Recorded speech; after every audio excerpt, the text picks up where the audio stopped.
when I first started doing these videos in my car, I believe it was May. It might have been the very end of April, but it was May of this year.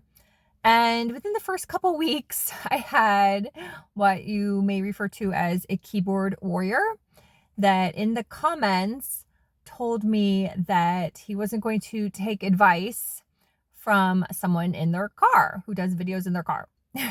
And quite frankly, it made me laugh. It really made me laugh because I'm so beyond the judgment thing. And that did take work. I'm not going to lie, but I'm so beyond it. And I truly know that what I'm sharing is based on experience and a lot of it. And so I just kind of was like, okay, peace out. If you don't want to listen to me because I'm in my car, then that's your choice. It's all good, right? We all have choice. There's a gazillion choices on YouTube, and God bless you. So anyhow, it made me laugh. And a while after that, I was doing some cleaning and I came across CDs, Good to Great by Jim Collins, and the 10X Rule by Grant Cardone. And I went down this little memory lane trip about how I built my sales business that I had for 12 years and did millions of dollars in sales every single year, and how that money funded not only our life living here in the Florida Keys, which is very expensive. If you know anything about Florida, if you know anything about the Keys, it's like Monroe County is the highest, most expensive place to live in Florida.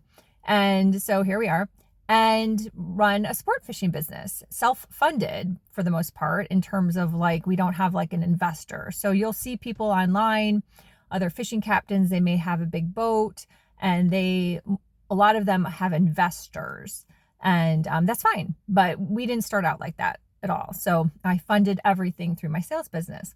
Well, in my car that you can make fun of all you want, I listened to these CDs over and over and over. And what's so impactful was how I really learned how to maximize space in my car. And there's several different factors in such a huge journey about this. But the overriding message is maximizing space and also maximizing your time. So when I started to do these YouTube videos in April and May this year and started to, I really wanted to show up more on YouTube and share more and be more consistent.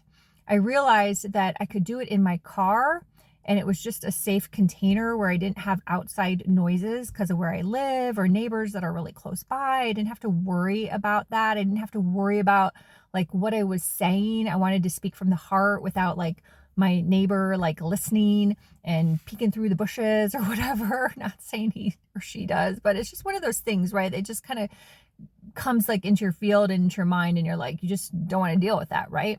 And then for me, maximizing my time in terms of like being ready, like not doing yard work, and it just kind of all went together with the flow of my day to then be able to sit in my car.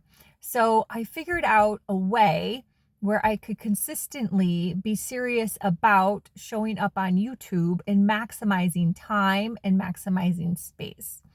And when I found these CDs, again, Good to Great, look at it. It's even like worn out from the sun. It's like truly like has a red cover, kind of like my shirt, but it's worn out because it's so old. And the 10X Rule by Grant Cardone, both obviously I would highly recommend if you're into business, personal development. And yeah, when I first started in sales, when I got serious, I used the $9,000 that we had in our savings account, all of the money that we had, to buy a new car. I had to, because when we moved to the Keys, my car was a lease and the lease was going to be up. So I couldn't travel as a road rep with that car. I had to get a new car. Like I had no options. And so we went to Miami. I found this car online, Car Max, like all these car dealership things. They just didn't exist back in, 2010. This was probably, they didn't exist. So We went to this shady guy's house. This totally shady dude, not American, like totally shady dude, and bought a Jaguar just based on sight and trust from this guy for $9,000, wrote him a check, and took off with his Jaguar, this old Jaguar that was in pretty decent shape. It was in good shape. And why I'm sharing this story is the Jaguar had amazing space. Amazing space. I didn't even really realize at the time. I was just intuitively led to go buy this car in trust. And so there was a lot of trust involved in this. I remember Ryan and I were like, are we going to get shot? Like, it was just a really weird neighborhood in Miami. But anywho, we survived. Here we are. And the car ended up getting tinted windows. And what was so fascinating about this old Jaguar was it had really deep seats and a really deep trunk. Think like mafia bodies in the trunk. Like, this was the type of car it was. And what was so fascinating then was I could fit all the suitcases and jewelry cases and all the things I needed into my car, plus my suitcases for travel, my suitcases that I needed in bags for the catalogs that I was carrying.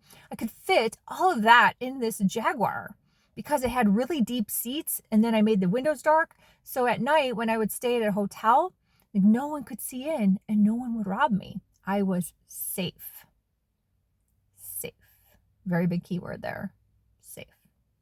So as time went on, I did have to get a new car. And the next car I got was a Toyota minivan, which is a crazy story I share about, I believe, in Life and Love Lessons, which you can find on Amazon in paperback and in Audible. So I don't want to share that whole story. But when I got the minivan, we don't even have kids. I bought a minivan as a sales rep, but it was one of the best things I ever did. And again, it was about space. It was about space. I could freely be able to get my things in and out of that minivan. Again, no one could really see in it at night in a hotel. Plus, no one really steals from a minivan, let's be honest. And it was just safe. It was a safe ride. It was great. It lasted pretty much the whole time from 2012 to when I got this Tahoe in 2019. So 7 years. And I can't remember the mileage when I finally turned it in, but I want to say it was like a lot, like over 200,000. Like, whoa. Yeah. But it lasted. Toyota did pretty damn good. But it was about the space. It was about the space. And I maximized the space and the time. So what I want you to have consciousness around is really understanding the 3D, the actual space, and then the quantum in terms of like using the space, being in the space, the energetics of the space, like all the visualization I did as I drove around, all the listening to the positive things as I listened and I drove around, and how I created things in my mind. I used that time and space. I used that time and space. But what's so crazy out there is people will like judge that. So the dude on the internet, like, he's just dumb. He like judged me because I talked in my car. I'm actually like the smartest person out there because I don't have like a big studio that people have to fly to come see me, and there's no judgment on that. Maybe I will someday, but right now I don't. And I'm still showing up, right? What was he doing? Not showing up except to leave me a nasty comment, right? So you have to look at it like, okay, how are you using your time and your space wisely in pursuit of your goals? And what can you do to maximize that? What can you do to maximize that? And your story may be different than my story. That's fine. I'm just sharing mine so you can kind of go, oh yeah, I see where she's going with this. I don't utilize my time and my space at all. Most of you at all. Let's be honest. Most of you at all. You don't. You don't. You don't. And these are simple things. Simple but not easy. And to me, it's simple. I was like, oh, my hair's done. I have to go to this place every day for the most part. So I'm in my car, 10 minutes, 15 minutes. Not a big deal. I'm always thinking of content I can share. I'll knock out these videos. I'll post them on YouTube. There we go. Roll. Easy. Easy. in alignment? Yes, 100%. So what can you do today that utilizes your time and space? What can you do that utilizes your time and space? Because again, the vast majority of you are not doing that. And then if you are, you're not doing it consistently. You're not doing it consistently. And that's like important too.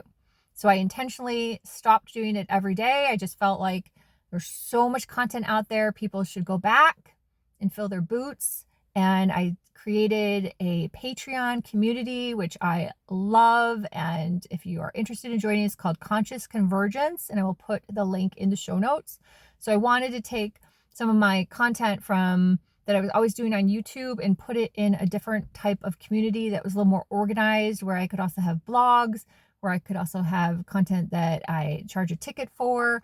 There's an email. It's just more of an organized fashion than just constantly putting things up on YouTube and like you have no idea like what's going on. And I don't believe the search is what it used to be, and the algorithm you can't control. There's just way too many factors with YouTube. So that was intentional use of my time and space. So YouTube's a platform, so that's space. Patreon's a platform, so that's space, and my time. So I shifted my time more towards Patreon, but I still love YouTube personally. I think it's a great platform because I can manage what I want to see, right? And so can you. So for those of you still listening to this entire video, kudos. I would love to hear in the comments what was an aha moment for you. melindavanfleet.com is my website if you wish to work together more than just this video. You can check out the page Work Together and go from there. So anyhow, bye for now. Have a good one.